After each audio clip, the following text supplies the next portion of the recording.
Colleagues, we're delighted to welcome you to this online event, Designing with Nature in Town and City, which has been developed in collaboration with the Landscape Institute. We warmly welcome both AOU and LI members, friends and colleagues. We'd like to thank our events supporters, the Glasgow Urban Lab and the Glasgow School of Art, and the University of Pennsylvania Stuart Weitzman School of Design. 2020 marks the centenary of Ian McHarg, landscape architect, ecologist and urbanist, and native of Glasgow Clydebank. This time of year would also have seen the convening of COP26 in Glasgow. An event around McHarg, someone who advocated an ecology of urbanism over 50 years ago, and whose ideas are as pertinent today as they have ever been, felt fitting at this time. Over the next 2 afternoons, we hope to celebrate McHarg's authorship of Design with Nature in 1969, as well as his position as founding chair of the Department of Landscape Architecture at the University of Pennsylvania. We will also look at McHarg's legacy and how lessons from planning using natural systems are applied now and what the future holds. Our session today will focus on the legacy and prospect of Design with Nature, and act to set the scene around McHarg. We will also present how Glasgow in the west of Scotland got to where they are today through the lens of ecological urbanism, before skipping across the North Sea to Holland and the City of Utrecht. I'm delighted now to hand over to our session chair, Professor Brian Evans, Head of Urbanism at the Glasgow School of Art. Thank you. Thank you very much indeed, Tony. Head of Urbanism and Landscape, actually. I apologize, Brian. No problem, but it is relevant today.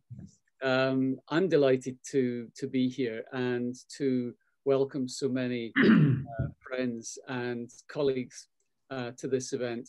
It just seemed so fitting when COP was talked about for Glasgow at this time, which coincided with the centenary of Ian McHarg, that we should somehow mark it. And even although the pandemic has posed the postponement of COP to next year, we still wanted to recognize Ian's centenary.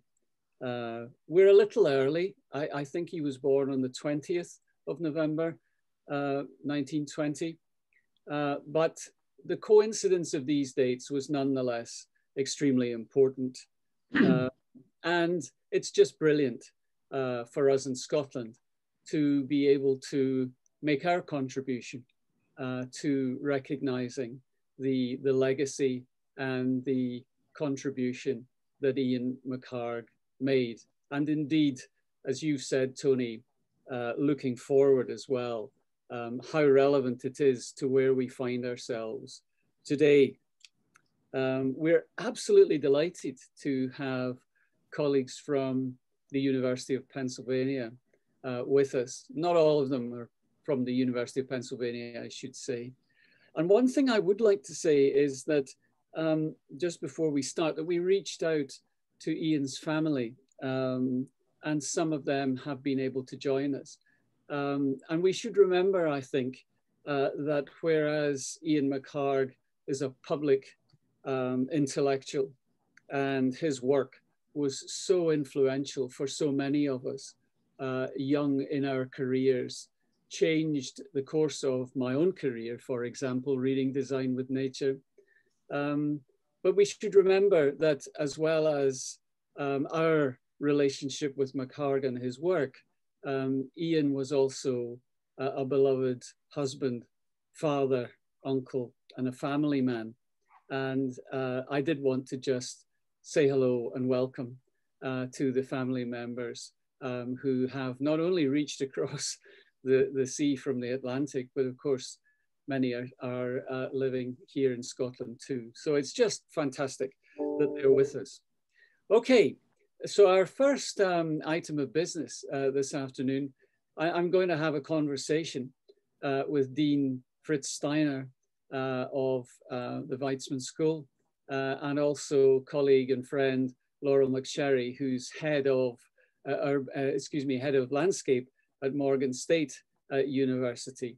But before that, I'm going to hand over to Bill Whitaker. Now, Bill is a lovely man, and he is the curator of and collections manager of the Architectural Archives at the University of Pennsylvania.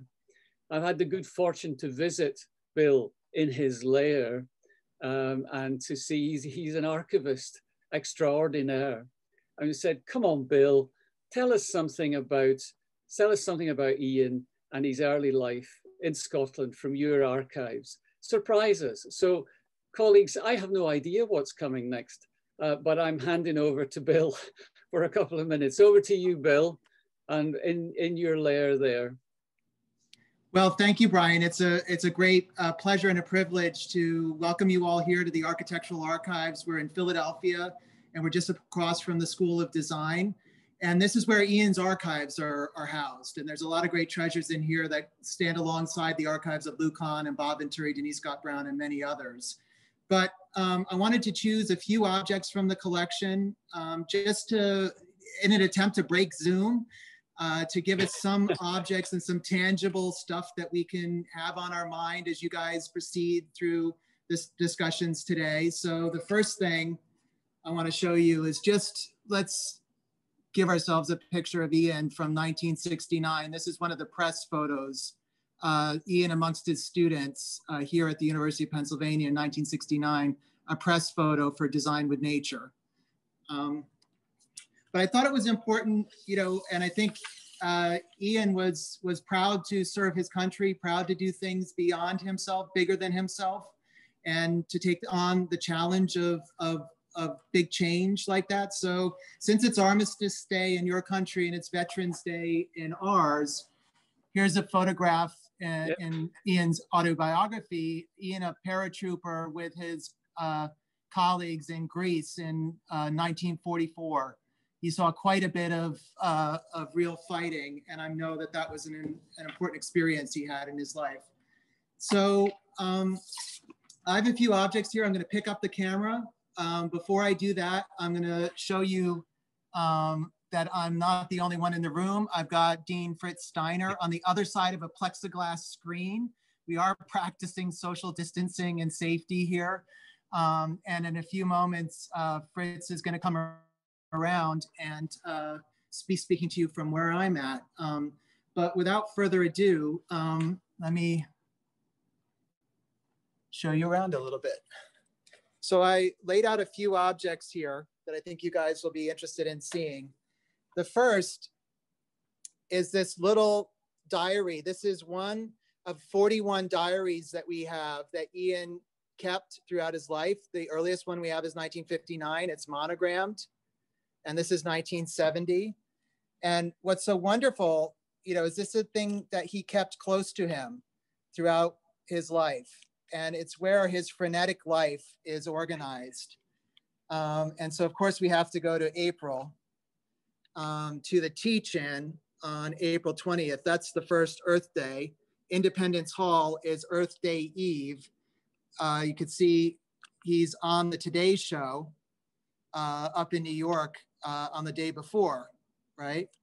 And just for kicks, since we're in November, here's his activities for November 11th, 1970, 50 years ago. Okay.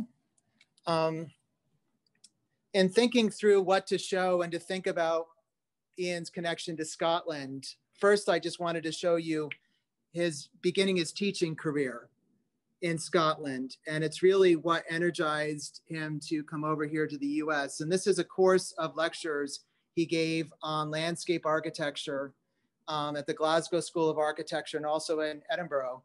And here's where he says, this is probably the first course of landscape architecture given at this college or indeed in Scotland. But I think the real poignant part of this group of items is he wrote out all his lectures. And you can see that sense within him of getting higher up to a deeper sense of understanding and knowing and challenging others around him to do the same thing. And so, he's summarizing the class and, noting the negative accomplishments, of the course, but really trying to shake up the status quo and to think, more deeply about landscape architecture's place in thinking about the future. And so I have a couple of old-fashioned, I've got an old-fashioned light table. This happens to actually be Denise Scott Brown's light table. I wanted to show you a few slides. These are from 1980. And you can see Ian's students putting together a layer cake. Okay. And it's a genuine layer cake, right? And then here's, them getting ready for the arrival of Ian. And then here's Ian walking into the room that has been festooned. The introduction of Sir Peter Shepherd. This is Ian's 60th birthday. Being asked to say a few words overlooking the layer cake. And then of course, he's got to cut into the layer cake. And I think that's Narendra Juneja next to him. But surrounded by his students and that next generation that were students coming from all over the world, including Scotland. And then of course, the half-eaten cake, right? And maybe choosing very precisely about where to cut the cake so as to do the least ecological damage. But when I had the pleasure of working on the Design with Nature Now project and to think about assembling a group of items that considered the making of the book, I run across these photographs, which is a party here in Philadelphia, another cake. And so is this a birthday, right? I knew the man in the blue shirt there was Eugene Feldman. So I knew that Feldman had printed Design with Nature. So I wondered what this was all about. And so then found this photograph, which again, you can see an environment festooned with pine branches and dogwood, perhaps. And there is Ian holding the very, very first copy of Design with Nature. And here he is, again, leafing through it. And that's the city and countryside chapter. So you're actually seeing a bit of Scotland and this wonderful story he tells to connect with his youth and his upbringing. So a little bit after that, and finding those photos, I was looking for a first edition copy of Design with Nature, and I found this copy in with Ian's materials. And really at first, I didn't realize how special this copy is. But when you open up, it's got signatures of a whole lot of people, starting with Gene Feldman, John Clark, Bill Roberts, David Wallace, Narendra, Lenore Sagan, and many others, Mark Turnbull. And then turning into the book, recognizing that Ian, his first two sons, and wife Pauline signed the book as well. And at the top was April 18th, 1969. So this is the very copy that we see in those photos with Ian. And it was very touching to realize that he had everybody in the room sign on to the book. And to, in a sense, they played a role in its making, but is this more of a commitment to the future, to accepting some of the challenge that he had put before him? And so I showed you that Earth Week for the calendar for Earth Week, just to show you that these things relate to each other, right? And while Ian yielded the way to his students and wanted to allow the students the possibility of taking on these challenges themselves, it reminded me of another moment where people got together and signed a document and committed to the future. This is Earth Day Eve on Independence Mall. And these are people the committee for Earth Week signing the Declaration of Interdependence. And there is Ian with the two co-chairs who are among the first to be signing onto the document, which is really fun. So, you know, doing things beyond yourself and bigger than yourself, I think, is a really exciting part of Ian's story. It's the message I wanted to convey to you today, just in thinking about Ian, his legacy, and some of the materials we have here. So of course the archives is open to the public. Hopefully before too long, you'll be able to come in here and see some of this material yourself and recognize that it's an important part of the legacy, not just here in Philadelphia at this school, but obviously in Scotland and globally for sure. So thank you for giving me a few minutes to say hello. So now I'm gonna put my mask on and I'm gonna trade places with Fritz Steiner. And we're going to show you one other thing as a little transition. And that'll take just a moment to pull off. But I'll let Fritz come around first and sit down. So bear with us while we manage the transition.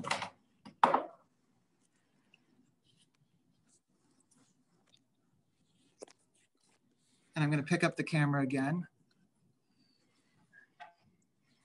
And let you see a little bit of the archives, a little bit of Fritz. So Fritz, tell us what we're seeing here. We're seeing two maps that were done in the 701 studio of obviously England and Scotland. And it was done, one of the students in the class was David Stretfeld, who's went on to a very illustrious academic career at the University of Washington. And these maps start to lay the groundwork for what was called the LARP 501 studio, which became the course, continues to be the core studio in landscape architecture here at the University of Pennsylvania. And I should note that these are way, way, way before GIS.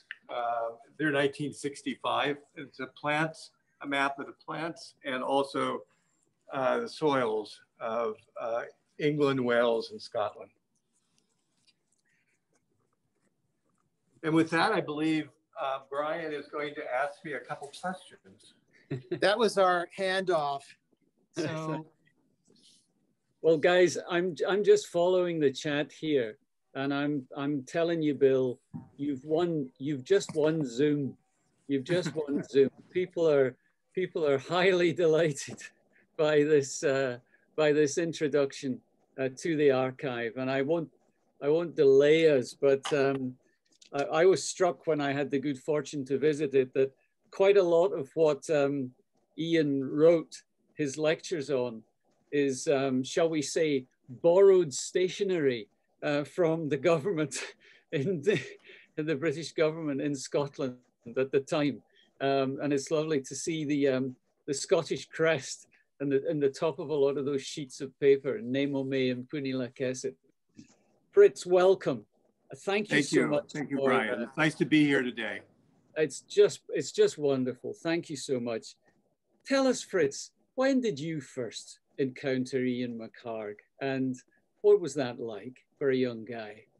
Well, the first time I encountered him, it was also Earth Day, 1970, and I was one of the organizers, not here in Philadelphia, but in Cincinnati.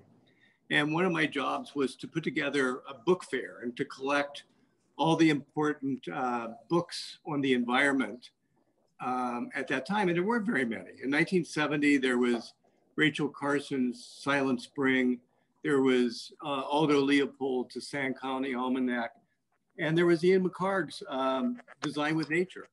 And I picked it up and looked at the cover and then looked at the whole Earth on the back, one of the first images of our planet from space. And as a design student, I was totally starstruck. So I started to take planning theory courses and learned then about McHarg's link in the Scottish lineage to Patrick Geddes, and of course to Lewis Mumford as well. Fantastic, fantastic. So you were already an architecture student, but this opened your eyes and took you into the world of landscape and the world of planning. Actually, I was a graphic design student. So in the late 60s, the idea of doing Helvetica type and men's airport graphics for the rest of my life was scary. So I jumped from graphic design to community planning. Brilliant, fantastic. What was your, tell us a bit about what it was like, you know, when you encountered Ian McHarg and you studied with him and you worked with him. Tell us something of your time. Well, when I initially when I was a graduate student here at Penn, the relationship was rather formal and distant. He was by that time, a famous professor. My students had come from all around the world, and I felt like I landed from Cincinnati on one of the last vestiges of the British Commonwealth. There were students from India, Australia, Canada, and the United Kingdom, of course. Ian was an imposing figure, a tall commando with a Scottish brogue and a razor wit. He was wickedly funny. And a walking encyclopedia. He was also extremely supportive during studio reviews, always trying to find the best of student work and always trying to push us. At the time, he was advancing ideas about human ecology. So every studio became an exploration of ways to create new theory about design and planning. Then after several years of teaching in the Pacific Northwest, I came back the second time to Philadelphia to pursue my PhD and became much closer to Ian during that period. It was a time when the fellow who had been teaching the LARP 501 studio had left. And so Ian asked me if I would coordinate this herd of social and environmental scientists and architects and landscape architects and planners. So it was a studio which taught us how to read landscapes. And it's still probably our most important studio. It's gone through many refinements through the leadership of Ann Spurn and Anu Matur and Jim Corner and now Richard Weller. And then I asked Ian to serve on my doctoral committee, which was chaired by Ann Strong. And during that period of time, a little bit after that, he asked me if I would help with his autobiography, A Quest for Life. And during that period of time, we became much closer because I was collaborating with him. Also realized that he had many essays that hadn't been collected. So I suggest we pull those together and edit them, and it became a book called To Heal the Earth, and then a slimmer paperback called The Essential Ian McHarg. Fantastic. So it would evolve from admiration to an influential professor to a very collegial and friendly relationship. That's wonderful. And I think one of the things you said there, Fritz, is really telling, isn't it? It's the skill of really the expert and also the gifted teacher to know how to push students, inspire them to bring out even more from them. I mean, I sometimes think that about some of my colleagues, you know, that our job is to take them further, to help them to find things. And I never, sadly, had the opportunity to meet Ian McHarg, but I mean, from the film clips and I've seen, I mean, he had this charismatic personality, didn't he? And I'm sure it really drew the students in. After you returned to Penn, what's this, the third time you returned to Penn? In 2016, you began organizing the 50th anniversary of Design with Nature, which looked back at his legacy, and I think this was very telling for me and really inspirational for me, that you didn't want it to be your leadership. You didn't want it to be simply retrospective. You wanted it to look forward, because you felt that would have been McHarg's aspiration too. So tell us a little bit about that, about the genesis of Design with Nature now, and of course, the establishment of the McHarg Center as well. Yeah, that's all true. When I came back to Penn for the third time in 2016, we realized that the 50th anniversary of Design with Nature was upon us. So with my colleagues, Richard Weller, Karen McCluskey, and Billy Fleming, we felt it was both important to look back and to look forward. So we organized an international conference. We edited the book Design with Nature Now and mounted 3 exhibitions. The first exhibition was organized and curated by Bill Whitaker, who actually had a hand in all 3 exhibitions. And it was an exhibition about McHarg's life and ideas, which was here in the architectural archives where we now sit. And I would also say it was very, very important that we had the McHarg collections, and which had been donated by Ian McHarg himself and also Carol McHarg, which gave us a real rich body of materials to mount that exhibit. We also, in Penn's Arthur Ross Gallery, we exhibited the work of Laurel McSherry, which you'll hear from in a moment. And she had just returned from Glasgow, from the Glasgow School of Art. And so we thought it was important to organize something around art because Ian was a supporter and admirer of art. And we thought giving it a really current edge was very important. And then we curated 25 projects from around the world that exemplify design and nature today. And we collected all of them in the book, Design with Nature Now, and organized around 5 themes: adapting to sea level rise, restoring toxic site, cleansing water, managing urban growth, protecting large landscapes. And all 3 exhibits are represented in the book, and we hope to bring them next year to Glasgow in November for the UN Climate Conference. We opened all 3 exhibits of the conference on the summer solstice in 2019.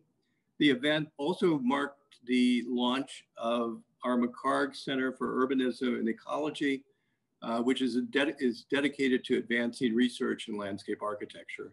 And you'll hear from the McHarg Center Director, Billy Fleming, tomorrow.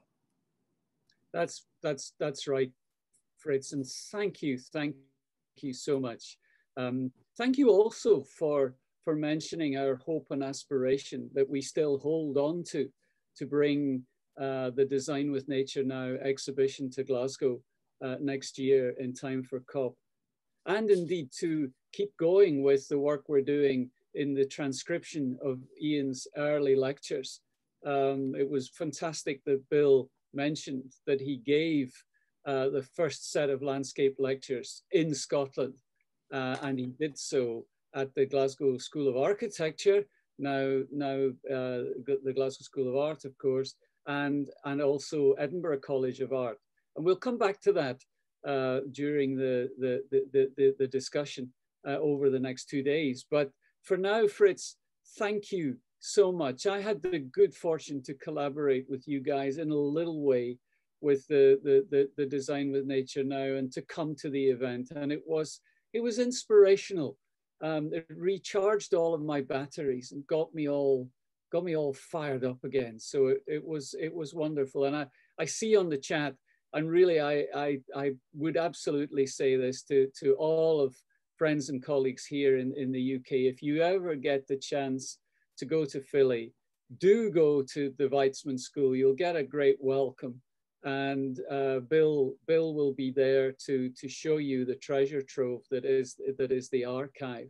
And I think it's now blessed, is it not, with a new entrance designed by Laurel, no less, right outside the door. So even more reason to go. So for now, guys, thank you very much, because now we'll call on. You're going to stay with us for the rest of the afternoon. Well, our afternoon and your lunch, because hopefully we'll get a chance for maybe a little bit of discussion and dialogue with some friends and colleagues here towards the end. Okay, for now, thanks a million, guys. That was a fabulous introduction, really brilliant, really reminded me of how great that place that you have is. Thanks a million. Laurel, are you there? You need to unmute yourself, my dear. I am unmuted. You're unmuted. I am unleashed. Yes. I know. Now, Laurel, I've got a crib sheet here, but I'm going to be really unfair to you, my dear. But you know, you're a Jersey girl. What brought a Jersey girl to Glasgow 2 or 3 years ago? Well, first let me say greetings from Baltimore. I'm probably about an hour on a fast train south of Philadelphia. But as Brian says, yes, I am a Jersey girl, and it's an honor to be with you today to share in this great celebration. What brought me to Glasgow? Well, I need to take a step back and explain that I was not a colleague of Ian's, nor was I a student of his. But like many of us here today, it was his work and his writings that influenced my thinking about landscapes, and thinking about landscapes at both the scale of the region and also the scale of the immediate. Growing up in New Jersey, where I did on a coast, I could see another state. And so one sort of, the daily experience was seeing oneself in a particular place, but in the context of a region that was so much larger. I also had the experience, though, of teaching with Fritz Steiner for over a decade when we were colleagues at Arizona State. So both through Ian's writings and through conversations with Fritz, his work has resonated with me and informed me. As Brian says, recently I was a Fulbright fellow at the Glasgow School of Art. And there I had the opportunity to collaborate with him, to converse with him about McHarg, and also how McHarg's work resonated with us personally and also in Scotland. Thank you, Laurel. I mean, it's a continuing theme, is it not? Even for those of us who didn't actually study with McHarg or meet him, we have met people who did, and they inspired us.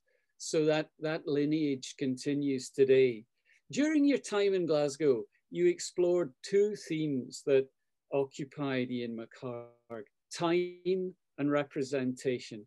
Say something to us about how you explored these themes through your work in the Urban Lab at Glasgow. Great, and I think Rachel has some images. It's not going to be as dynamic as Bill, but we'll muddle through here. Well, the timing was frankly remarkable that my fellowship, which elapsed 6 months, was the year before the celebration, the planned celebrations at Penn. But there's no landscape architecture program at the Glasgow School of Art. So when I chose it as the location for my Fulbright, it was a bit of a provocation to me, right? An opportunity to join a community of artists and to learn something of their practices and perhaps to expand on my own. What you're going to see in the next few slides, some of my results are recognizable as landscape, while others sort of lie somewhere in between an area of abstraction and observation. One of these is a durational video project that I created over the course of 6 months. So during that 6-month period of time, it was the winter and spring of 2018, the city and the countryside experienced a dramatic increase in daylight, and that was of 10.5 hours. And it did so gradually through daily increments between 1 and 5 minutes. And so this video project analogs this change. I created it by pairing a collection of 180 individual video observations that I shot daily and assembled in sequence. Those are shown here on the right, with 180 cinema clips of the same duration that were drawn from films screened at the Glasgow Film Theatre during that same 6 months period of time. And when I constructed the piece, and installed the piece, I synchronized these two tracks so they played simultaneously side by side. And the completed work, which is a loop of 10.5 hours, actually the work is longer than the opening times for the gallery where it was shown, explores several themes that are related to time, particularly the distinction between calendar dates that repeat and lived dates that don't. But in the meantime, in the print studio, I explored the same subject matter through different means, and I used etching and engraving to record Scotland's changing daylight. In a sense, my goal here was to try to make time topographic.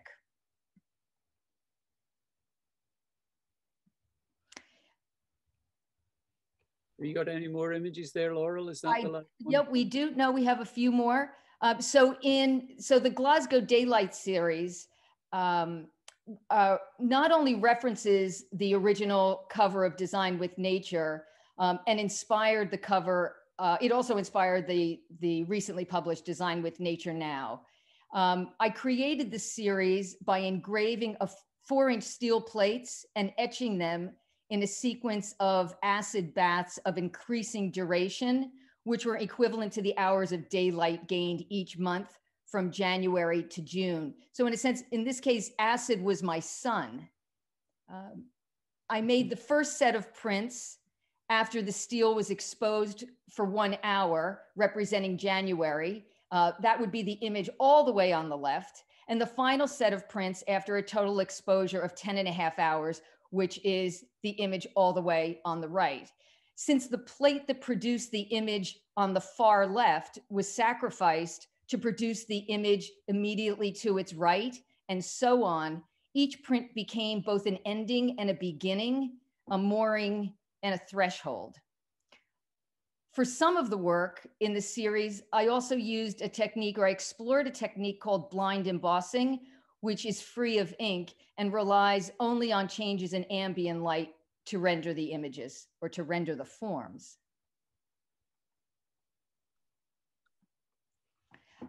I also explored another favored tool of McHarg's, which was mapping.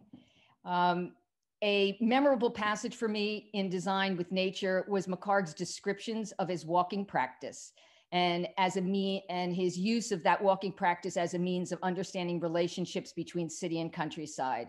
So recalling this inspired my own walking practice, which resulted in this drawing, which is in a sense a calendar. I made the drawing by assembling 180 separate hand drawings, one made each morning to depict where I traveled the day before. And then I redrew each map digitally using 7 colors to differentiate the days of the week. Displaying, as you see here, all the layers together, I could then begin to see the space that was created through my 180 days of walking, and to think about how my navigation in the city and its surroundings evolved over the course of my 6 months living there.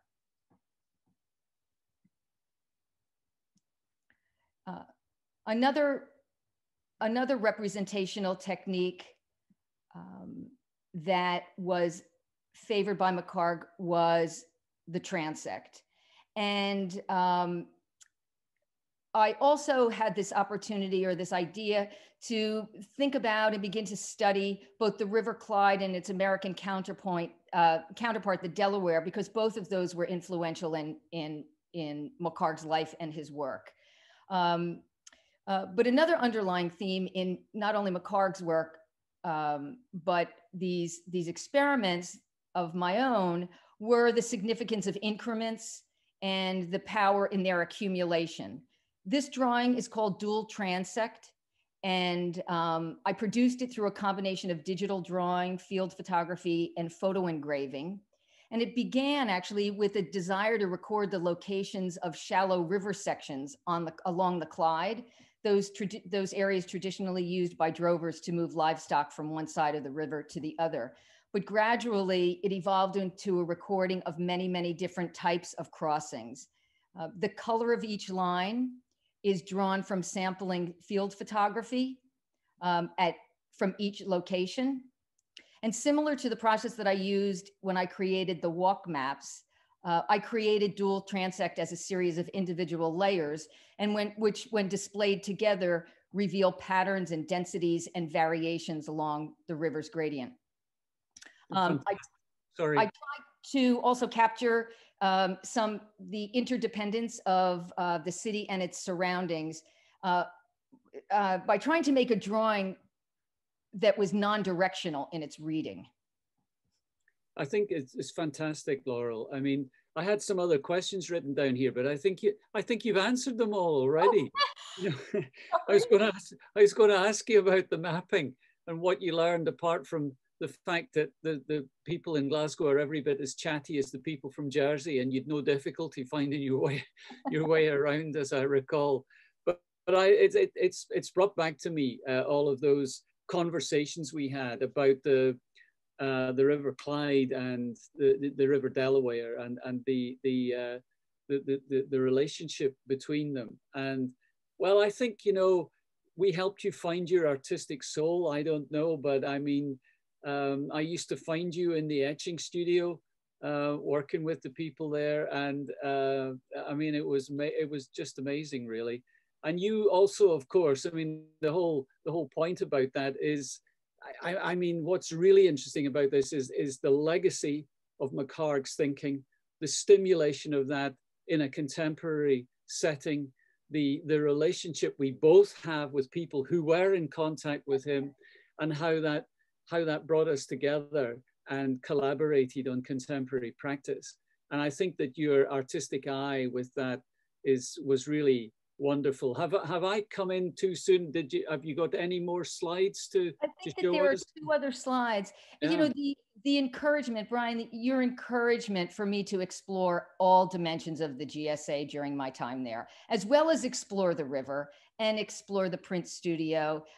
This slide here is illustrating how I reached out to textile artists at the school when I realized that when I superimposed the Delaware on top of the drawing of the Clyde, the drawing became 20 feet long because the Delaware is 3 times the length of the Clyde. So I couldn't make it any longer in the print studio, but I did have an idea of maybe I could make it on fabric. And so with your encouragement, I went to the textile studio, and here is an example of it being a test strip being made. And I think the final image here is it being hung in the gallery in Philadelphia. That's amazing. Laurel, thank you so much for that. It's been lovely to re-explore those. And of course, if we're successful, and I know that Glasgow City, when I talked to them about bringing the exhibition over, they were very, very interested and excited. So we really hope, because your work is part of that, and it helps bring things up to date. But I think that's your last slide, is it? Yeah. So it's just great to see you again. Thanks so much, Laurel, and you'll be with us for the rest of the time as well. So, I mean, there we go, everyone. A real kind of insight shared with us by our American friends and colleagues there, which help us all to understand the inspiration. And I forgot to wave my own props. I mean, here's my copy of the Essential McHarg, which Fritz edited, and it's, I mean, I've been doing great sales for you here in the UK, Fritz, and it's a really handy little book you can take with you. The Quest for Life's not quite so portable, but as you can see, it's full of references to bits of Ian's reflections when we were out trying to follow in his footsteps in the landscape around about. So, guys, thank you all so much. Right now, we're going to move a little more up to date, if you like. This next, I want to say just a word or two, if I may, about the contextualizing of Ian's contribution in Scotland when he came back to Scotland after he studied at Harvard, he was working with where the planning department was in the National Planning Department at that time, located in the Home and Health Department. And he worked on the Clyde Valley Regional Plan with Bob Grieve, as he was then, Professor Sir Robert Grieve, later in his life. And that document and its treatment of the landscape became quite talismanic in and around Glasgow. And the shape of the landscape around the metropolitan core of Glasgow was influenced by two of McHarg's alumni, in fact, three of McHarg's alumni, Bob Steedman of Morrison Steedman, who chaired the first initiative of the Central Scotland Woodlands Project as it was in those days. He also was a commissioner for the Countryside Commission and the Royal Fine Art Commission, and contributed a lot to the countryside around towns. Another one of McHarg's graduates has already been mentioned, in fact, by Bill, Mark Turnbull, who signed that original copy of Design with Nature. Mark was a long-time collaborator of mine, and Mark was also a countryside commissioner. Yep, signed that book. That very book, Fritz, yes, thank you. And a fine art commissioner.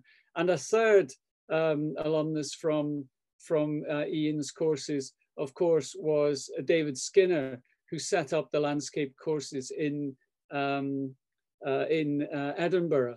And one of his graduates, Cathy Johnson, worked for many years with Strathclyde Regional Council, with greening the conurbation and with setting the work up for our next three speakers, who will tell us a little bit about how we have picked up on this legacy in the west of Scotland.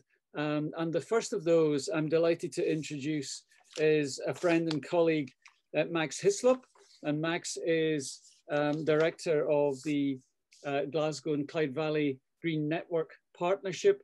Max is going to say a word or two about his current work, which you will see echoes of McHarg.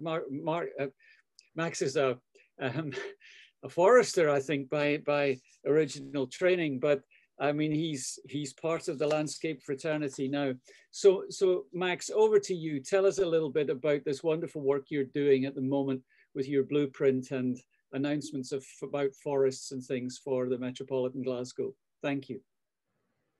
Thank you very much, Brian. And if you just bear with me, I will bring up my slides. Sure thing.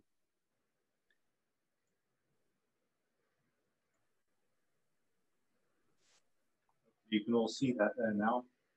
Well, I'm extremely honoured to be taking part in this event this afternoon. I'm overwhelmed really by the previous speakers. So I'm humbled really to be here and to present the work that I and my colleagues in the Green Network Partnership have been working on over the last few years. And so I'll tell you a little bit about this blueprint of the Green Network, and a couple of projects that are related to the blueprint, related to the delivery of the blueprint. I work for, as Brian says, the Glasgow and Clyde Valley Green Network Partnership, and that's a partnership of the 8 councils that make up the Glasgow City region, and several government agencies like Scottish Forestry and Nature Scotland and the Environment Protection Agency. And our job is about strategic planning for delivery of the Green Network, a network of connected green infrastructure.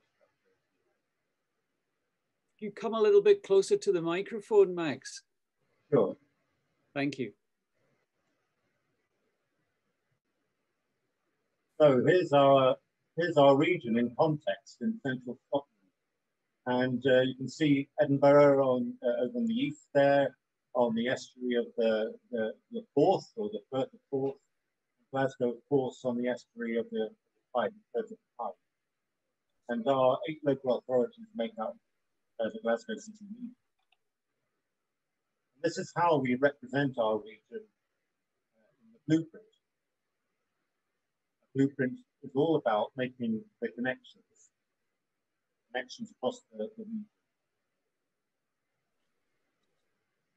The blueprint itself is comprised of two networks, a network for people, the access network, and a network for wildlife, the habitat network. The access network identifies over 500 miles of walking and cycling routes for off-road, utilizing existing parks and green space and greenways and green active travel routes that connect people from where they live to where they need to be, places of work, shopping centres, but also essentially green spaces like our country parks that are based around the city region. These infographics are just simplifications of really detailed analysis that we've done over the years using GIS, and I guess that's the layer cake that we've inherited from Ian McHarg. When it comes to the access network, we've already got 60% of our network in place.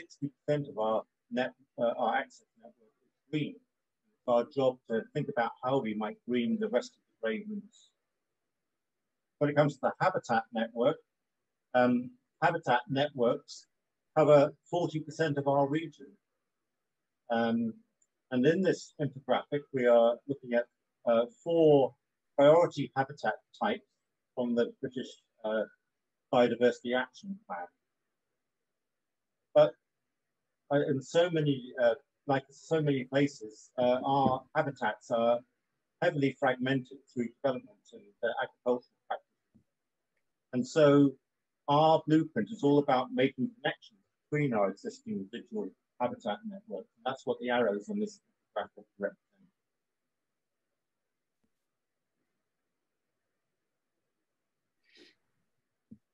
Just focusing a bit more on the habitat network, you can see the 4 habitat types that are represented in this graphic. I'm going to strip back some of those layers, focus just on the broadleaf woodland habitat network. You can see that up the Clyde Valley there, a lot of our broadleaf habitats are well connected. It's not a great leap of imagination to see those all connected as one contiguous network. So if we go back to putting that infographic in its context, you can see that topographically, central Scotland is a pinch point in the British Isles. The 2 first of Forth and Clyde cutting into the landscape. On top of that, we have the upland areas here represented in these blue ellipses. And then, of course, we have the conurbation itself at the heart. And these represent a pinch point for species migration, which is going to be so important in the face of changing climate.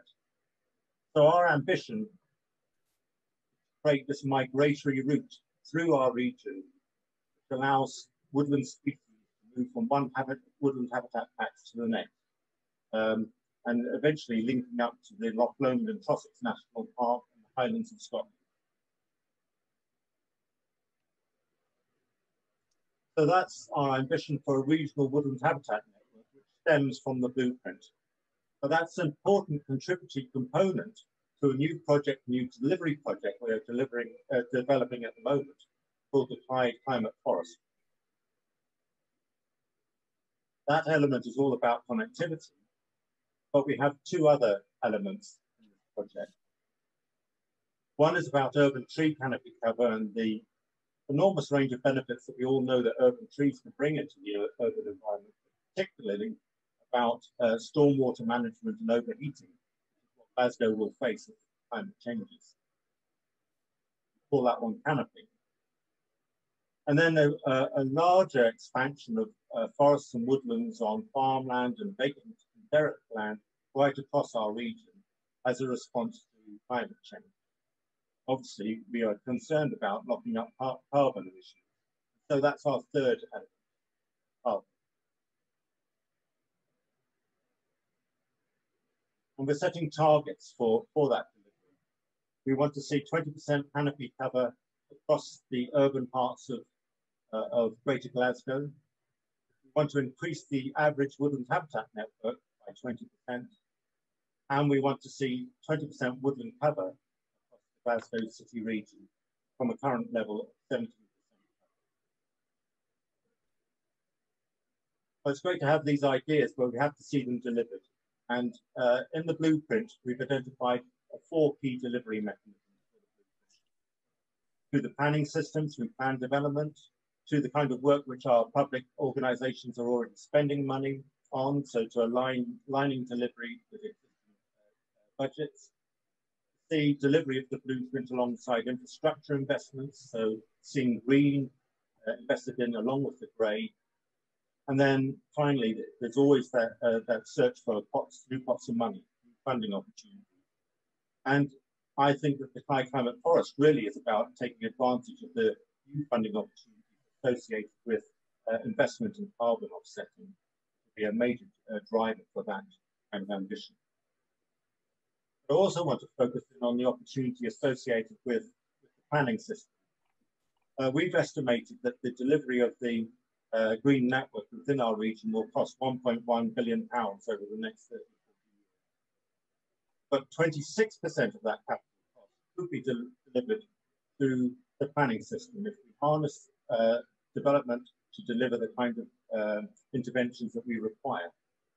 But what that will require is that we get our plans in place, that we have good city plans, that we have the policies to support those plans, and that the development management teams that manage the planning process understand how to implement those policies when they're scrutinizing development plans. So we've been doing quite a bit of work over the last few years, working with planners and with developers to understand that system better and how to harness it. And that's resulted in us publishing just at the beginning of this year, a brochure entitled Planning for Green Infrastructure. And it's giving a suite of exemplar policies, development planning policies for green infrastructure. And here's a snapshot of those policies. There's a principal policy, which is really about ensuring that green infrastructure is designed into new development from the outset. A suite of 4 functional policies based around water management, habitat enhancements, active travel or access networks, and green and open space. And then finally, crucially, about the stewardship of that resource. It's also about multifunctionality.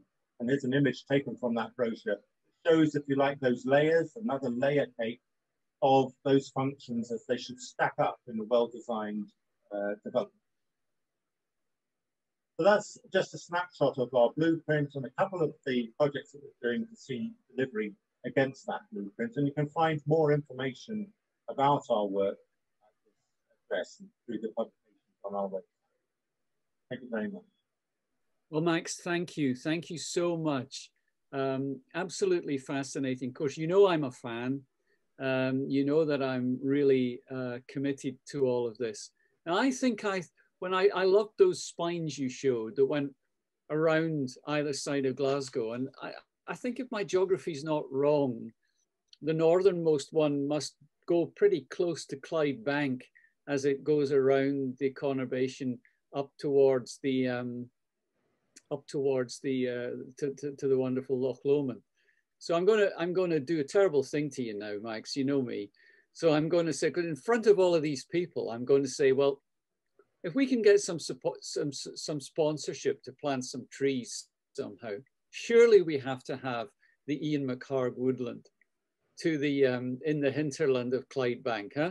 As part of the Clyde Carbon Forest. You know that I refuse to give up on this, and my colleagues in Glasgow City get fed up listening to me say, when are we going to have the Ian McHarg Park, please, in Glasgow? But I think possibly that part of Scotland where Ian used to go walking from his house in Clydebank up towards Loch Lomond, where he bumped into people like Bob Grieve before the war, up at Carbeth, where the fire is always burning. you know, for the walkers. I mean, that's where we should plant the Ian McHarg woodland. Isn't it, Mark? Isn't it, Max? Yes, absolutely. I'm glad you're nodding. Now, there you are, everybody. You see, we've got Max signed up to that. Max, thanks a million. Thank you very much. Very well. We're going to flip down a scale now and look a little bit at the city of Glasgow and also Clydebank itself. First of all, a colleague from Glasgow, Gillian Dick, who will say a little bit in a few minutes about the Nature in Cities initiative that Gillian is pursuing as part of this network, working with Max and working with other colleagues across the city of Glasgow. Are you there, Gillian? And I am. I am. Hello. Another redhead. Well, there you go. Yep. So Gillian, have you got some slides for us? Or I have. I'm going to show you some slides, but I'm also going to just go into the camera and say I went and dashed into my spare room. This was the University of Sheffield's one that they abandoned about 10 years ago, and I managed to buy off of Amazon. It's a second edition, so it's not a first edition, but never mind. I'm now going to share my slides with you. I was a very good friend from Sheffield on the call this afternoon. Simon, don't worry, we have extra copies. If you want one back in Sheffield, we can provide you with a copy of the Clyde Valley Regional Plan. That's okay. Right. Hopefully you can see this screen. We can. Well done. Oh yeah, that's good. I will kind of go for it then, and we'll hope for the best. So I'm Spatial Planning Manager at Glasgow City Council in the Development Plan Group. We do get sunshine in Glasgow, as the picture kind of shows. I'm going to talk to you about our place-based approach and nature-based solutions. It's part of a Horizon 2020 Connecting Nature project that we're involved in. But I thought I would show you this diagram first because when we started talking about projects, everybody talked about a beginning, a middle, and an end. And when we start to fund projects, people fund the planning bit, they power it up, they resource up the delivery bit, but they forget about the stewardship. So we have lots of projects that deliver and then fizzle. What this is also showing you is you need all the different elements in all those different places. So you need, and lots of people think when they're planning a project about the technical solutions, they think about the governance, the financing and business models, the entrepreneurship, can we power this up? Can we make some money out of it? The co-production when they work with communities.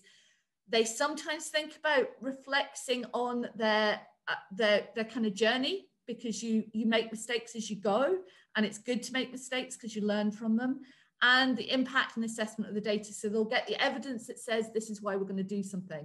What they don't then do is they flow some of that into the delivery, but they don't flow it through to the stewardship. So therefore they don't have the finance to maintain it and keep it going. They don't have the governance to keep it going, and they never look back and kind of see where the bumps in the roads are. If you do that, it becomes an iterative process, that infinity loop. So your stewardship should always take you back to some more planning, which should take you to more delivery and more stewardship. And the key in all of this is not to go into a single subject discussion. So it's not just about biodiversity. So if nature-based solutions is not just about biodiversity, what is it about? It's about how we use nature or how we use natural processes. It has to do that. If it does, it's also about providing and improving social benefits. So that's take the community with you and make sure you're paying heed to and doing no damage to their health and well-being. It's not a nature-based solution if it doesn't do those two things, but it's also not a nature-based solution if it doesn't do no damage to the economy as well. So it's the thing that strikes me at the minute about the pandemic recovery is it's all about the economy, and it forgets about the social and the community. It forgets about the health and well-being. It forgets about the natural processes. It's also got to do no harm to the environment, the spaces that you are around, and it has to do no harm or improve the biodiversity. So place-based approach with a nature-based solution has to do all 5 of those things at once. That's the pivot that we're wanting to make people think. It's no good just to deliver on biodiversity and not take the community with you. It's no good to deliver on economy and not think about people's health and well-being. Recently, there's been an international definition of nature-based solution, but the IUCN did a really nice diagram, which I thought was worth sharing, that says you need to think about the societal changes. You then think about designing at scale, and then you can scale that out. While you're doing that, you think about doing no damage to the environment or the biodiversity. You think about the economic feasibility and inclusive governance. Take the community with you all the time. You then want to look at your trade-offs. So yes, you're going to have to do trade-offs, but make sure you do no harm. So no harm should be your baseline. You shouldn't be doing damage to the environment or the biodiversity of the spaces or the people or the health and well-being. If you get all of that right, you start to do mainstreaming and sustainability. You have something that you could stewardship through. 23rd of July this year was when the launch of the global standard for nature-based solutions. You can see it up at the top of this. But I also thought it was worth reminding people about places. This is the modern Scottish iteration of it, placestandard.scot. I'll put the link up in the chat later on. And it's about how you have a conversation with communities about place. It's nothing new. Geddes 100 years ago said the right places for each sort of people, places where they will feel, where they will really flourish. So the right place for the right people at the right time. In the 60s, Jane Jacobs talked about dull inert cities. It's true, do contain the seeds of their own destruction and little else, but lively, diverse, intense cities contain the seeds of their own regeneration. So if you're thinking about place, you need to think about what people love about places, what they think is important about places. We try and contextualize that within our city development plan that was approved about 2 years ago.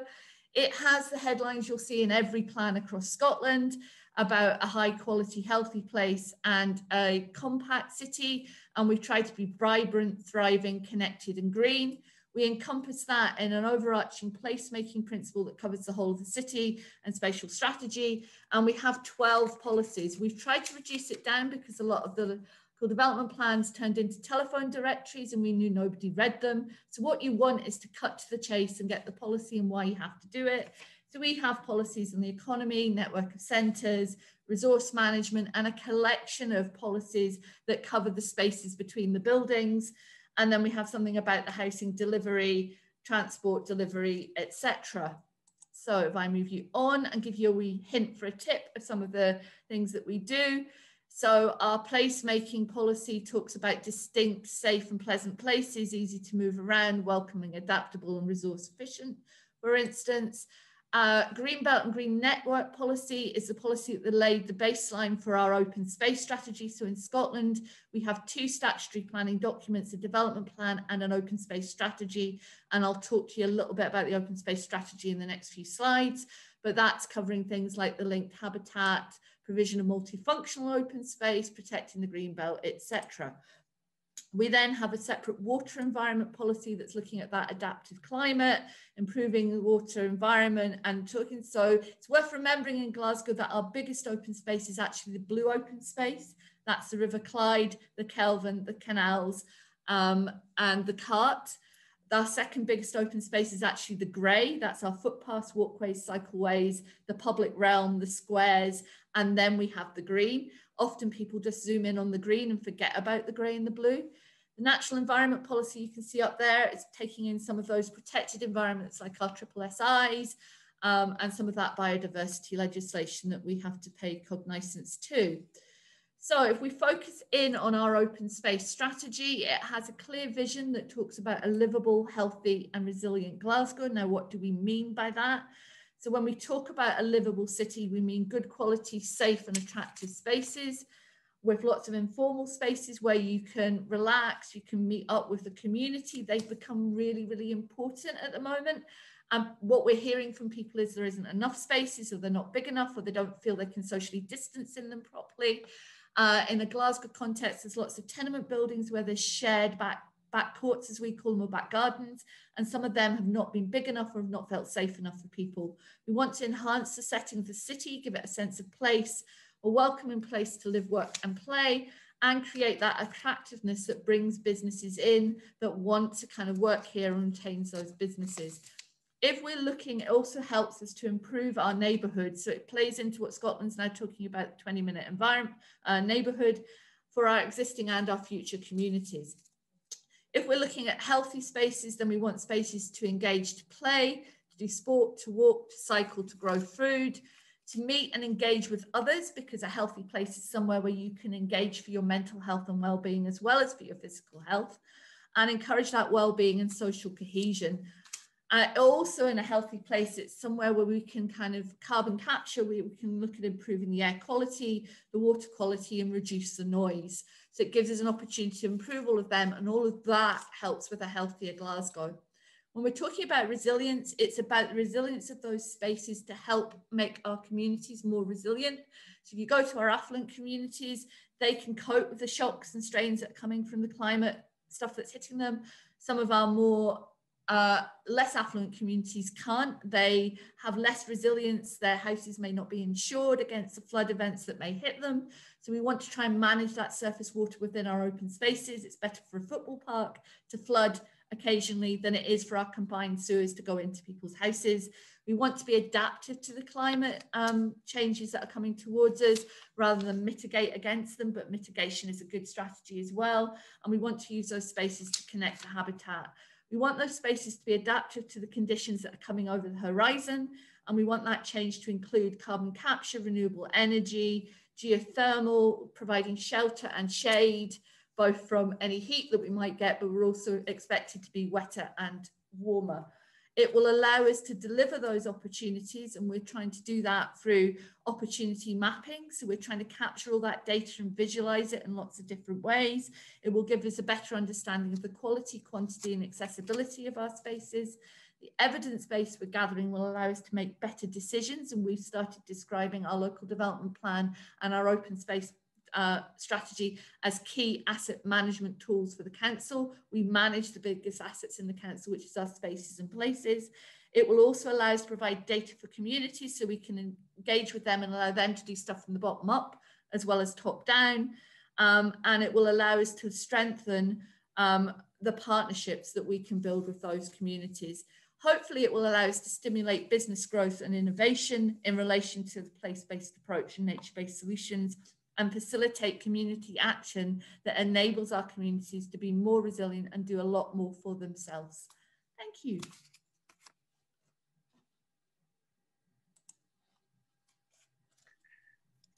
Thank you so much, Gillian. And if we ever need a contestant from Glasgow for just a minute who can speak without hesitation, repetition, or deviation, we'll know where to go. Of course, building all of this is incredibly important as well, doing it on the ground, but thank you. Now, Gillian, I'm going to press on because we're a little behind and I don't want to be the contributor of that. I'm going to call on Anthony. Anthony, are you there? I feel a little bit like the rapporteur at Eurovision, get the votes from the West Dunbartonshire contribution. Are you there, Anthony? Yeah, yeah, Brian. Hello, hello, welcome. And I just to say, by way of introduction, especially to our American friends and colleagues, that we've gone from a view of the whole of metropolitan Glasgow and the whole of the Clyde Valley, which Laurel worked on so insightfully when she was with us in Glasgow School of Art, through the city itself. And now we're moving to our very next door neighbours, to the wonderful town of Clydebank, to Ian's hometown, and to your work, Anthony, with the local development plan, the first development plan in the United Kingdom to win a building with nature citation. So, Anthony, please tell us a little bit. I know you're concerned. Don't worry, you're amongst friends. We know you're not a McHarg scholar, but what's really important is that you're applying the ideas. So, Anthony, tell us what you've got. So I'll just share my screen and try and take you through a whistle-stop tour of what we've been doing with our local development plan. Can you see that okay, everyone? Yep. Yeah. Okay, as Brian says, West Dunbartonshire Council is to the west of Glasgow. It's immediately next to Drum Chapel, so it shares a boundary with Glasgow City Council, but it covers our three towns of Clydebank, Dumbarton and Alexandria. What we decided to do with the local development plan at its inception, which was my vision for it, my passion for it, was to create a plan that delivered places for people. It also gave spaces for investment, but it also gave destinations for people to come and visit and enjoy. That was the three tenets that I built the plan on. But also one of the best tenets of that was to reconnect people with nature and to have a green infrastructure first approach to design and development instead of focusing on roads and physical matters. What that also enabled us to do was to go for the Building with Nature accreditation, and all of this work was done in conjunction with Max's team. And what you'll probably hear from when I go through my slides is a lot of the themes that Max has already said and some of the themes that Gillian has mentioned in her presentation. We had similar principles and a similar start from what Ian had started. As most people will know, if they know Ian's work, Clydebank, especially and the rest of Western Bartonshire, is framed by the Kilpatrick Hills and the River Clyde, but it also has the Forth and Clyde Canal running through it, and that goes all the way to the Forth in Falkirk. But it also has the Antonine Wall, which starts or ends, whatever way you're looking at it, at Old Kilpatrick, which is just to the west of Clydebank, and terminates in Falkirk at the Forth again. It was the furthest north that the Romans went, and it isn't a traditional wall that you would think. It was basically a natural wall. It was made out of turf and mud. So even the Romans were all using nature to help them fortify their defences. But what we did was we took a multi-layered approach to green infrastructure within our policies and the plan overall. And it's about people going back to living with nature. And Ian was a great believer in that. I used to escape the squalor of Clydebank in those days and go to the hills, or run to the hills, as Brian has told me he used to do. But also design is about taking the conscious shaping of the landscape rather than its stewardship alone. And the landscape in Western Bartonshire shapes its people and it endures. With COVID, as everybody knows, people have now re-gone back to the Kilpatrick Hills. So there's that sort of continuity where Ian started his childhood to now people are going back to the hills in nature. So our approach saves similar principles to Ian's work with design with nature. Building with nature is similar in many respects, and our approach to it is similar in many respects to Ian's book, Design with Nature, but it goes further and it looks more towards sort of other European, American, and from my travels to Melbourne, all that, about how to do that. And as I said at the start, what we're trying to do now is to take a green infrastructure first approach to design, where nature is considered first and bringing people back to that. It's a key component of creating places for people.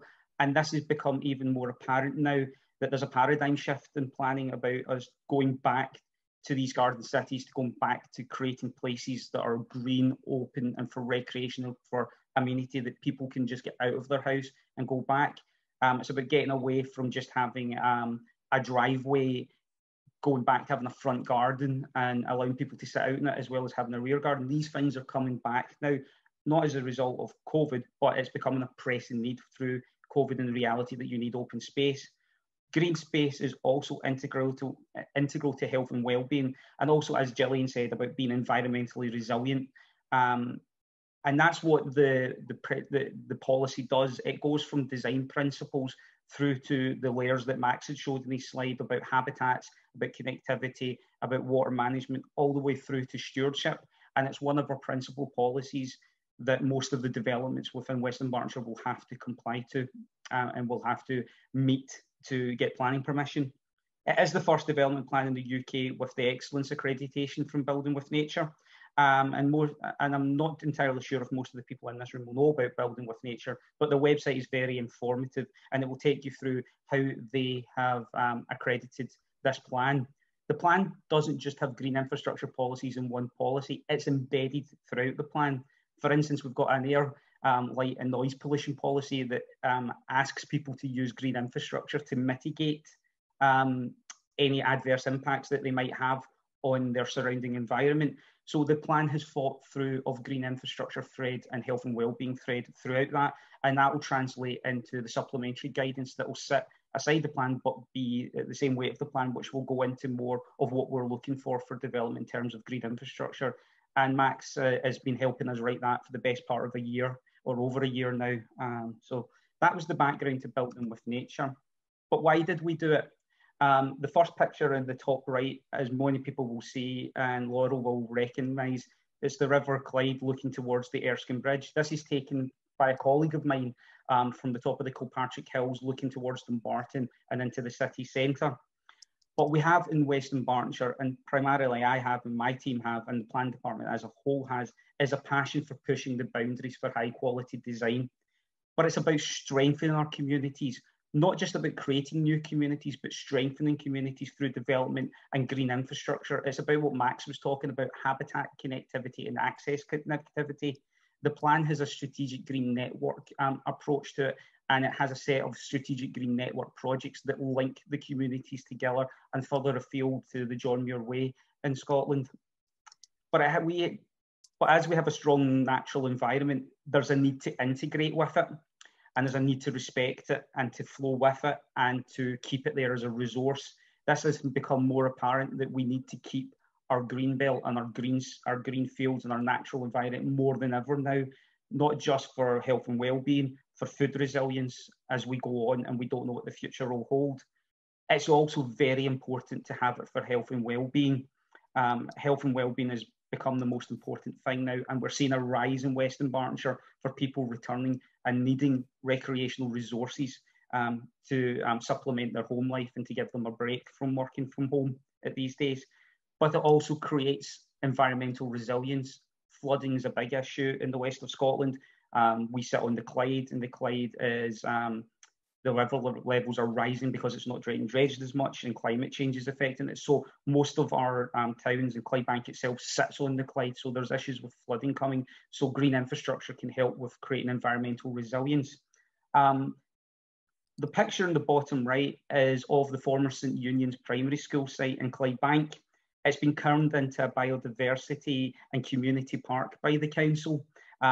It sits within the centre of Clydebank, and it's taken one of Ian's principles of taking vacant, derelict and unusable land back into a natural environment for the use of the community so they can escape. So the principles to this day are still being realised. Whether my regeneration colleagues knew that they were doing some of the principles of Ian McHarg will be a pleasant surprise to them. But it is a showcase. It is a showcase development for us within the centre of Clydebank, and it's been well received. It's still to have its official opening because COVID struck when we were still trying to complete it. But what I was going to do is take you through examples of how we're trying to embed the green infrastructure first approach and the building with nature principles within West Dunbartonshire. So I'm going to take you through one of our social affordable housing sites in Aitkenbar in Dumbarton. The development and my colleague Erlijn in development management was very strong of the view that it should start from the principles of green infrastructure first. So the existing adjacent woodland area, which you can't see on this because it's a layout map, is to the north, and the field links connects into the development through a footpath network and through tree planting and a tree-lined avenue throughout the development site. We've also used the use of drainage swales and rain gardens to contribute to the amenity of the site and provide a further visual and physical connection with the green network. The development not only extends the green network into the site, it provides opportunities for biodiversity, which is a key part of the plan and some of the key slides that one of the bits that Max had showed previously. There's also a community garden at the bottom corner of the site, which provides further amenity space and growing space for the residents of the site. And it's planted with low-lying native shrubs and a public art wall to give some variety. This is also in close proximity to nearby allotments that can be used by residents, and the footpath network within the site connects Aitkenbar to those allotments. So it's a well-integrated site that can show that green infrastructure can be planned first and how it can deliver tangible benefits for residents in health and well-being. The other one I want to talk about is the former John Brown shipyard in Clydebank. For our guests from other countries, this was the shipyard that built the Queen Elizabeth and the QE2 and very many other well-known ships. It's synonymous with the term Clyde built. But what even in the days of Ian, this site would have been red buildings, and people have not been able to get to the water and the Clyde at this site for decades. So one of the tangible bits about Queen's Quay was reconnecting people, not just to the green infrastructure, as Gillian goes on about grey and blue as well, but connecting them to their river environment. So if you stand at the Clyde and look up, you'll see the Kilpatrick Hills, and it just shows how close Queen's Quay is to the hills. And the picture in the bottom left kind of shows you where the site is in the blue outline to the Kilpatrick Hills, and where Clydebank is framed by the River Clyde, the canal, the wall, and the Kilpatrick Hills. So there is a strong landscape strategy throughout Queen's Quay and the master plan for it. And it's all about connecting biodiversity within the site as well. It's also very sustainable development. The picture to the top right with the gold blue is the district heating service system that we've got, which takes heat from the River Clyde and gives people within the new development and further afield renewable heat and hot water. It's the sort of central part of it. And as my line manager Pamela says, you'll either love it or you hate it, but you'll never forget it with the gold extraction flue. Also, what we've got is a series of design codes that were done for the development to reinforce what we want from Queen's Quay. And throughout the design codes, there is a strong green infrastructure theme, and it sort of points developers in the to go and look at the principles of building with nature. But if they sort of they comply with the plans and the policy, they're 50 to 60% there because they'll have already been built in the building with nature and the green infrastructure first approach in the plan. So those are just two examples of how we're trying to do what we say in the plan and put it on the ground. But I'm hopeful, you know, that that's given you a little bit of what was going on in Ian's hometown and his Western Dunbartonshire for all of you people that don't know it. And that's just our contact details. And if anybody wants any further things, they pop in the chat. I'll give a link to where the plan is and so on and so forth. So, Brian, I hope that brings you back on time. And that's me finished. Anthony, thank you so much. I put in the chat there, it seems to me there's another opportunity for naming something. If you haven't managed to have the opening ceremony yet for the park, get in first, Anthony. You can have Ian. Brian, what I forgot to say was for Queen's Quay, we're also doing a street naming strategy, and there's been reference to Ian's been made about naming some streets over them. So the consultation is just finished. So it'd be nice to see some names are there. But so what I think you were going to say is try and name a street after Ian. So it might become a possibility. We'll just have to wait and see what committee decide and what was being suggested. Well, we might do a poll, Anthony. I don't know. I'd like to ask a few people. I'm sure anything named after Ian, as far as I'm concerned, can't be a bad thing. But he might prefer a park or a woodland to a street. But anyway, let's see what we can do. Thank you so much. Well, look, colleagues, we're running a little late, but this marks a little transition in the programme this afternoon for us to move from, first of all, from the United States to Scotland in the UK. And now we're going to go to the Netherlands to finish off this afternoon and to welcome a friend and colleague, Erlijn Mulder from the City of Utrecht. Of course, as many people have reminded me, Ian had many contacts with the Netherlands. His first wife was Dutch. And really, it would not be appropriate, I think, for us in the UK to talk about design with nature if we didn't also refer to the work that our Dutch colleagues do. So Erlijn, don't worry about time. We've got time. We're going to keep the line running a little if people want to chat.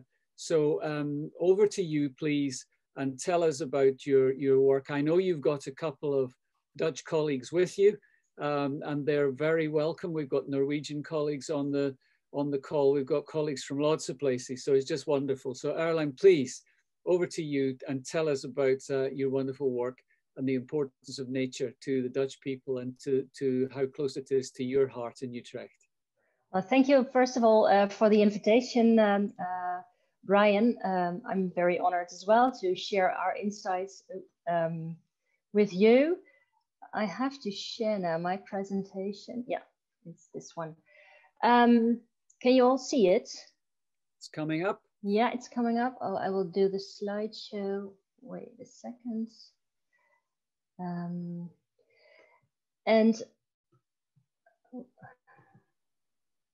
it hasn't started just yet, Erlijn.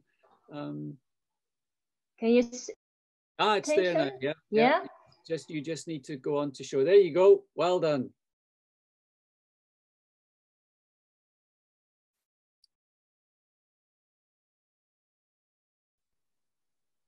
I can't hear you now. Have you gone on to mute?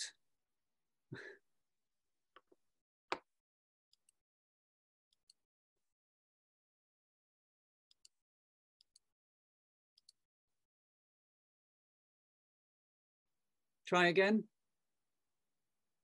No, we've lost your sound. We've lost your sound, Erlijn.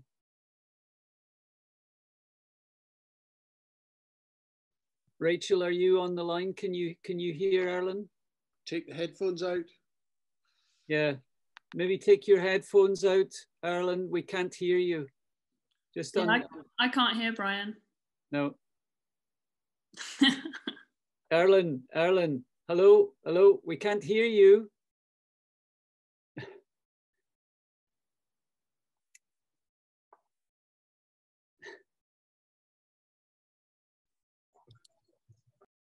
Erlijn,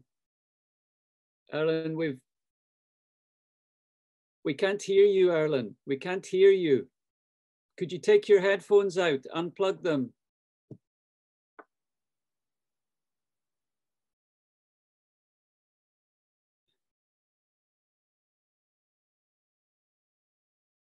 Try unplugging your headphones. Have you?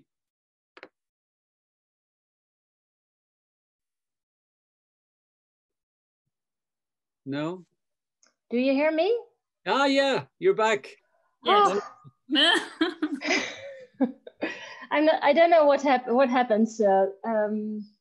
Just be careful when you go onto screen sharing. There might be some toggle with the sound or something. Yeah, it's the first time this is happening, so I wasn't aware that it could be the case. It's the first time for us as well, Erlijn, don't worry. Okay. Let's see how it goes this time. Sorry. So I was telling about the bicycles in our city. It's quite important. It's also very important for the strategy for the future of our city. But I will tell you more about that as well. Thank you. You're good. We can see you and we can hear you. Yeah, and now, oh yeah.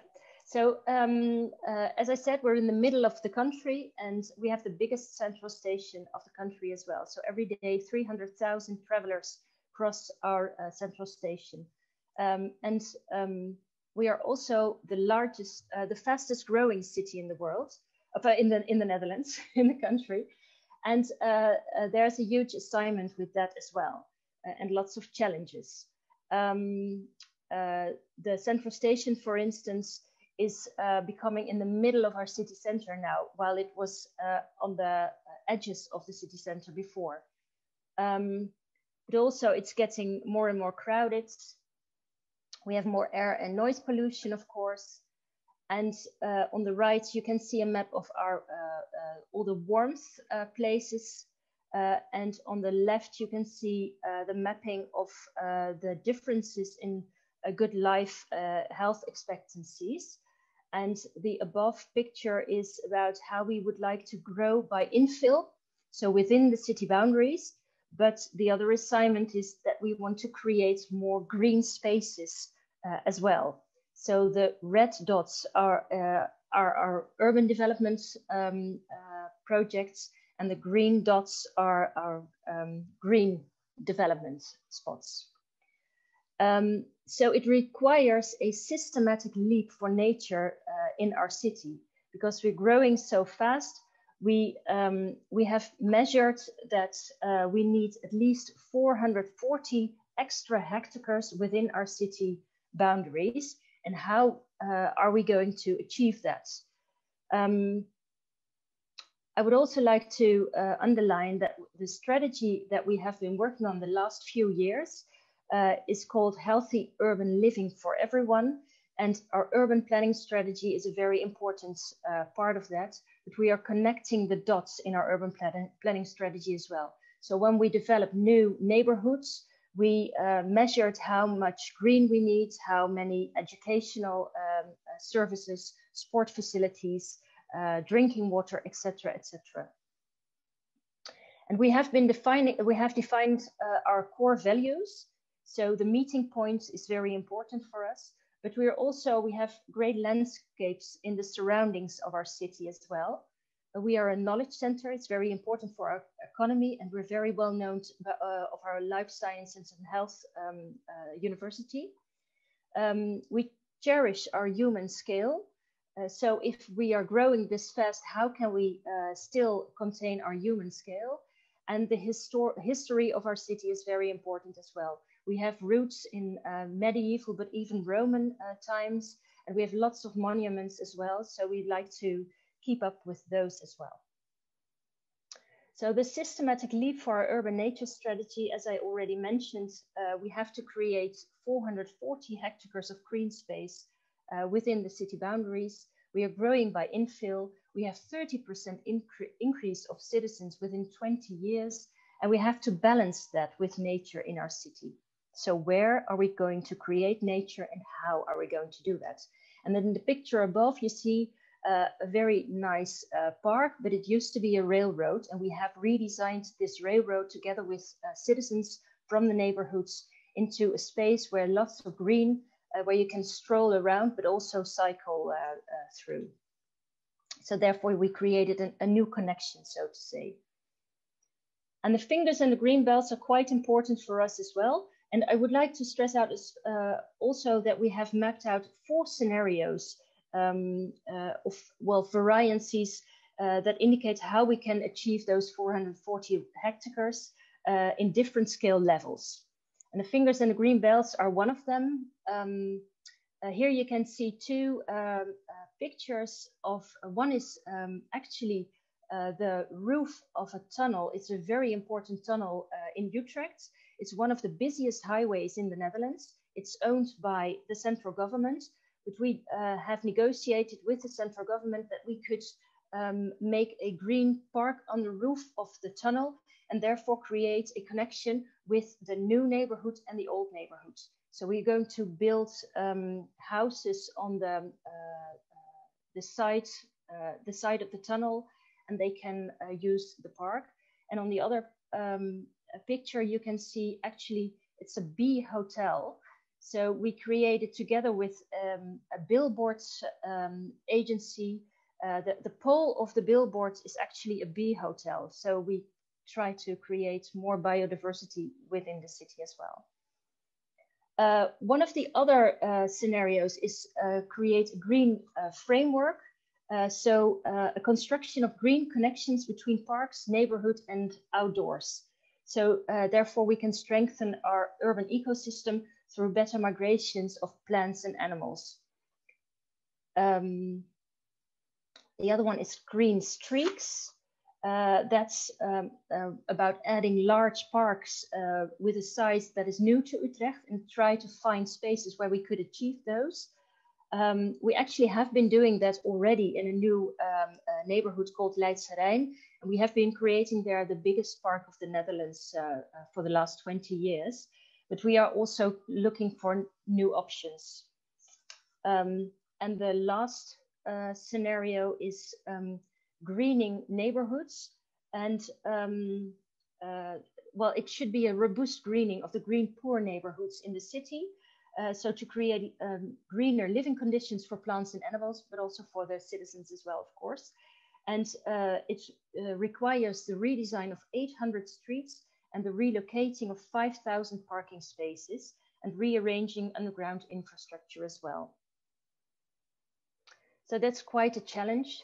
And we have a lot of questions as well. This is our current challenge, and this is currently something to be discussed as well. But what we saw is by placing health in the center of our urban planning strategy, nature became much more important in that strategy as well. So we need a lot of colleagues with their challenges as well, and combine those and engage in a more multidisciplinary approach.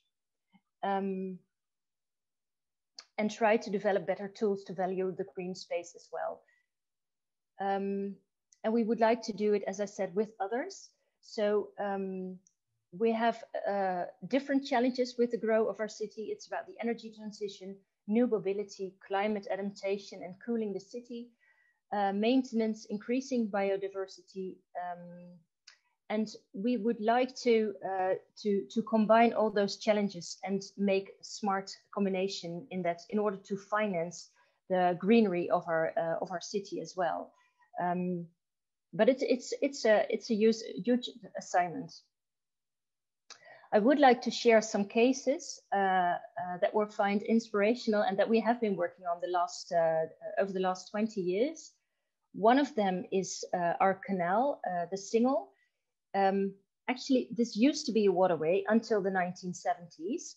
And then with the increase of cars within the city center, we thought we needed a highway within the city boundaries. So this is the 8-way high lane they constructed in the 1970s under huge protest of the citizens as well.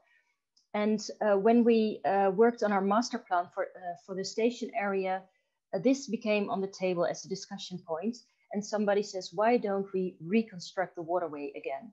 And it became a political item, and all the council was behind the plan as well. And we have been deconstructing the highway, and now it's a waterway again. And so we opened the waterway in September, last September, and immediately everybody was coming down and to boat around the city again. And it was a symbolic. It's an important symbol for the citizens as well. Another example I would like to share with you is the Kruselaan. It is a circular street, but it also used to be a very important corridor in order to get to the city center. So this used to be just also a road with lots of cars, and now it's a green place with lots of special arts. And we are building a vertical forest, the first vertical forest in the Netherlands, from the architect Gueri, but then with plans from the Netherlands. And we are working with the University of Utrecht as well in order to create a big variety of plants that can survive over there. I would like to share 5 lessons, and I also I recognized a lot of the lessons in the stories before. But it's very important to talk with your people and not at them. So a lot of the plans that we are developing, we do that with the citizens and also with partners. The focus of health keeps us really helps us in order to achieve the things that we would like to do. And keep your partners involved. It's very important to have to define mutual interest and invest in the relations that you have. And then start with questions, not with answers. This is a very nice example of a bus stop that is sustainable and has a green rooftop. We have 300 bus stops in the city of Utrecht, and they all have green rooftops, and they are also bee friendly.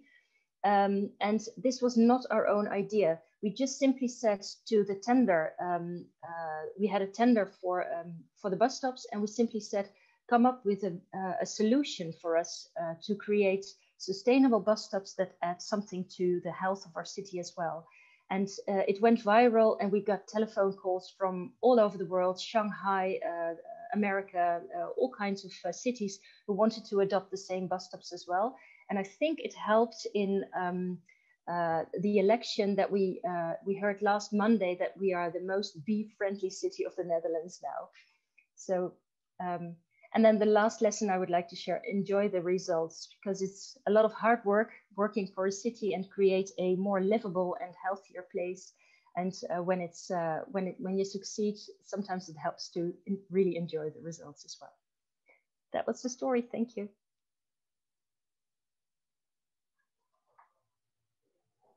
Thank you so much, Erlijn. That was fantastic. I'm so glad that we got the sound and the vision for you. It was just great. It was just great. And thank you very much. And thank you for reminding us all as well of the importance of the importance of delivering work on the ground. I think that's very, very important. And it's just fantastic, I think, for us to have Dutch colleagues on the call and sharing experience with us today. So we've gone from the United States to Scotland and the UK and over to the Netherlands, and tomorrow we'll go back to the USA. We've got a few minutes before 6. Tony, are you there? I mean, can I say to everyone that it's quite possible that we've got colleagues who haven't seen one another for a while, so we're proposing to leave the line open after a formal conclusion at 6 for people to network, and Rachel and I will stay around. Do we have time, do you think, Tony, for a couple of questions? I think we have a few minutes. Yes, I think we'll take a couple, Brian. Okay. Is there anybody, could you put your hand up or just unmute and shout if you want to come in and ask something. We haven't any prepared questions, but it would be nice to hear another voice.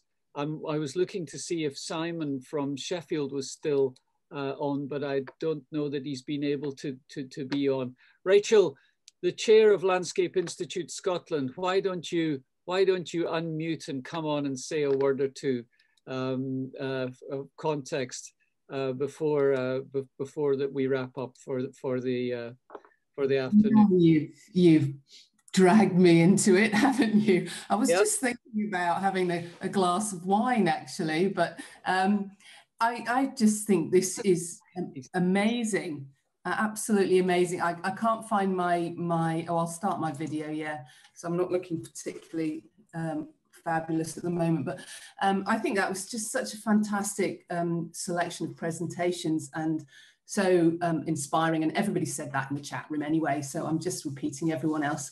In terms of a question, my main one really was around that phenomenal piece of work in the Netherlands about bringing the river back into the city, or the waterway, and getting rid of the motorway, and the political will to achieve that.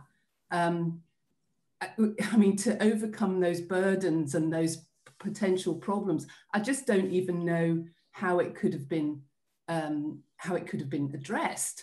I'm thinking about trying to do that. I saw in the chat room things like the or comments on the M8. So that's really my question: is how on earth do you go around doing those massive changes to infrastructure? I mean, we've seen everything from the beautifully compact aspects of how we can bring nature into the city, how we can get all those multifunctional benefits from it for health and well-being. But that scale of thinking is so impressive. So I'm sorry, I'm rambling. The question is, how on earth did that happen? How did it happen? Yeah, it's a very, I think we still ask ourselves that question too, perhaps. It started with, as a BHAG, a big, hairy, audacious goal. And it was around, I don't know, 2000, a little bit before that. And somebody said, what if we made it into a waterway again?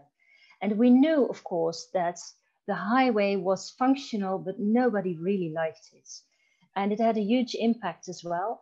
And we had to do a lot of work in the station area with lots of political interests as well. And so I think the waterway was somehow exchange. Everybody liked the idea. It was, everybody liked the idea. And we started with a small piece. And from that moment, we started to find money in order to achieve it. And I don't know what made the turning point that everybody started believing that we would actually be able to achieve it. It took us 20 years. And I really like the idea when you work as a civil servant for the city, you have time on your hands. You don't have to achieve your big, hairy, audacious goals in a day. And sometimes that helps. So defining those big goals and those ideals sometimes really helps to focus on what is important and how you would like to achieve it. So it became a topic on the political council table as well during the negotiations after the elections. And it always stayed on the table. Sometimes, yeah, this one we were lucky to. And I think the effects and the impacts that we managed, that helped as well. So you need those examples in order to go through with your ambitions and your plans. And it helps to gain self-confidence as well, that you're able to manage those ambitions. And I think the Cruiselaan was also part of that as well. We shut down a complete road that was very important to come to our city center.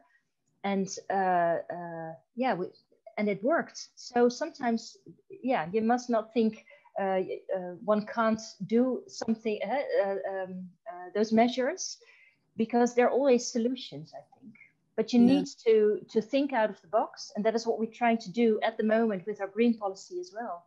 Think out of the box, use the knowledge of your other partners, and that is also what I tried to say with the bus stops. Use the knowledge of your partners. They're often they're so much smarter than the city is, of the municipality, I must say. Thank you. I think it's that collective vision. I think that's fantastic. Thank you. Thank you, Erlijn.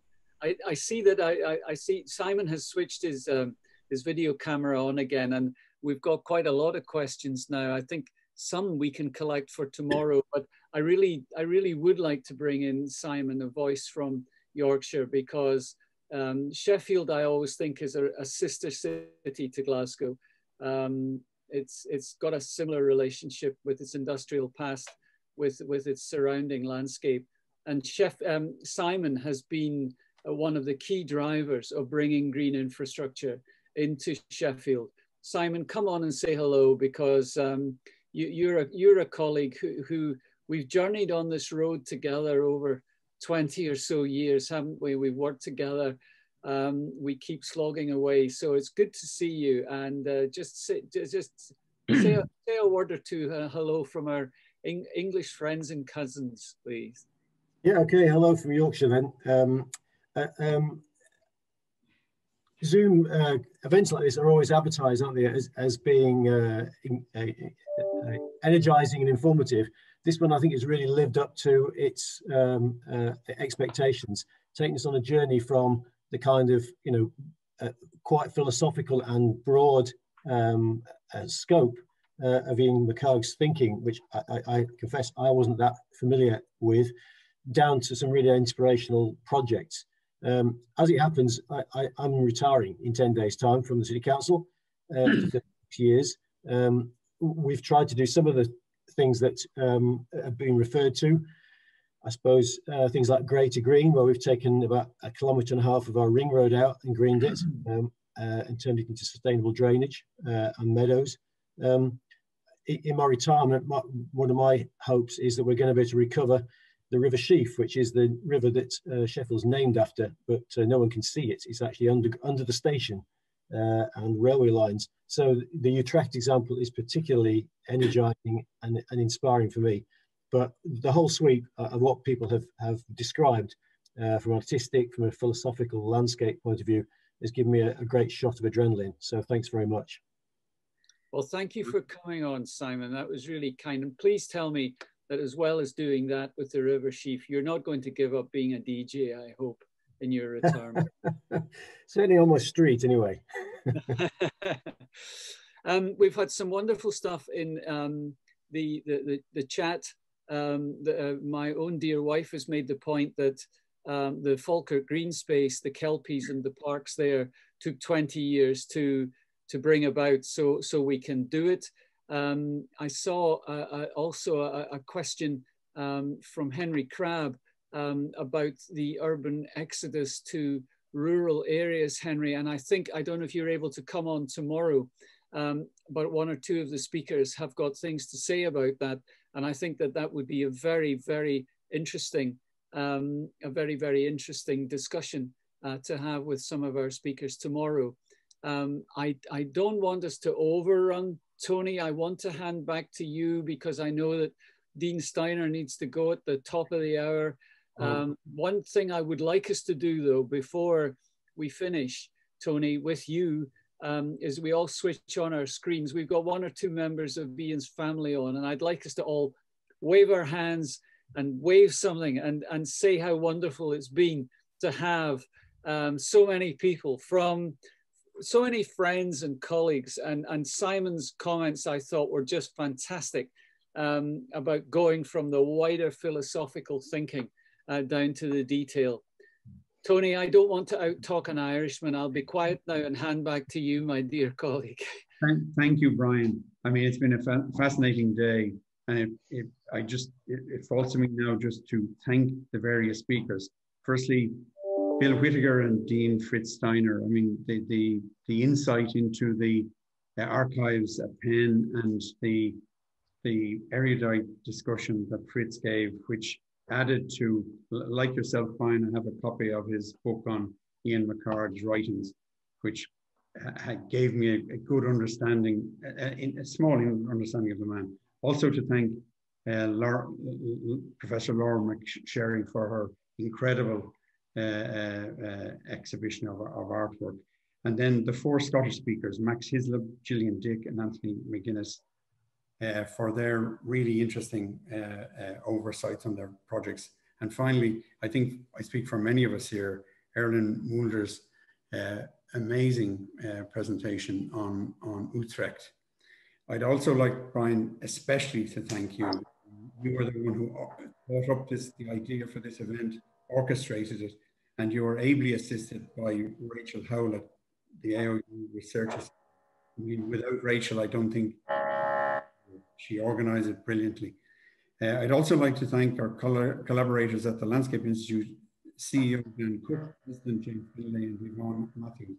And finally, the AOU staff, Delano, Bart Stewart, Linda Gladstone, Stephen Gallagher. We hope you're all going to, as Brian touched on, a number of the topics we didn't get to cover today will be touched on tomorrow. So we hope as many of you as possible will be able to join us for that event tomorrow, which will be chaired by my colleague, the Landscape Institute President, Jane Finlay. And we'll be looking at designing at nature now and in the future, including a number of projects of various scales from the United States. So without further delay, I encourage you, those of you who can, to mingle. I know one or two of you have events to go to, so enjoy your event. But I think for all of us, it's been a memorable occasion. So thank you all of the speakers, and Brian and Rachel, for a memorable day. Thank you.